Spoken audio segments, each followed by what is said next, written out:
Mul oli mõni päev tagasi jälle natuke aega ja panin kokku ühe oma peletise. See on tehtud ebatasasele taluhoovile. Võib-olla on videost näha. Mina eriline pinnase tasandaja pole ja ma olen ka õppinud astuma ja olen oma pahkluudrat treeninud, nii et mina enam jalga ei murra. Mis ma panin siia? See on selle Makita pealt, millega ma siin kevadel pahandust tegin. Pärit võimsam mootor. Ja ma ei teagi, mitmene see on, aga see on see, millel on see paak ümber ringi. Selline õhufilter. Tüüpiliselt on kõik samad, aga ta on automaat selle toore klapiga. Ei ole lutti, kuhu vajutada. Ja täna käisin Kärdas, leidsin tera.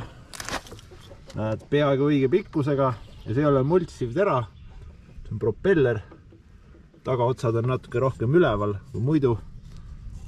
Ehk siis ta viskab hästi välja, multsiv tera ei viska välja ja tagurdades ta pigem pudrutab alla. Isegi arvestades seda, et põhiasju, mis ma vajan, on suur külgväljalase.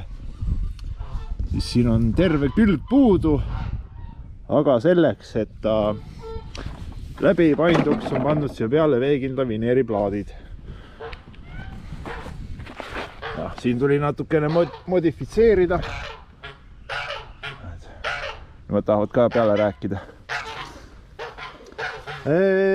Mõtlesin, et kui ta veel vastu on, ju ta siis põleb laiemaks, aga ei põlegi. Ja järgmine asi oleks head õiged rattad panna laagrite peal. Need rattad saavad lihtsalt otsa. Eriti tagumised. Aga ma juba otsustasin. Mul on seal põllumajanduslikku roostevaba terast, mis on 3 milli paks vist. Hästi mäleta, aga ma teen täiesti uue. Et see käib kaua ta käib, aga võrreldes selle Makitaga, mis mul siin enne oli, on ta palju parem. Nüüd lähmegi läbisõidule metsa. Mina käin hommikul kohvitassiga, ajan Telos ärijuttu. Ja siis jalutan ringi ja mul on niisugune tee vajalik, sest hommikul on rohimärg. Aga niisuguse muruniitega veel paar asja pean ütlema. Sellised asjad on väga ohtlikud, ei saa õigel ajal seisma. Siis tera kõrguse ja pikkuse ja kopsiku modifitseerimine on väga ohtlik ja seda ei tohiks teha ükski mees, kes ennast tehnikuks peab, nagu mina.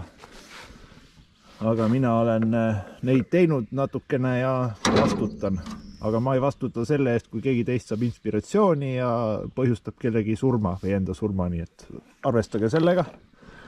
Tera peab olema sentimeeter üleval, seespool niimoodi, mitte all, sest kui midagi juhtub, ratas alt ära tuleb, siis künnab tera maad ja selle teral on päris kõva energia sees ja ta võib lihtsalt muruniiti visata kuhugi poole. Aga pikema jututa, me käima.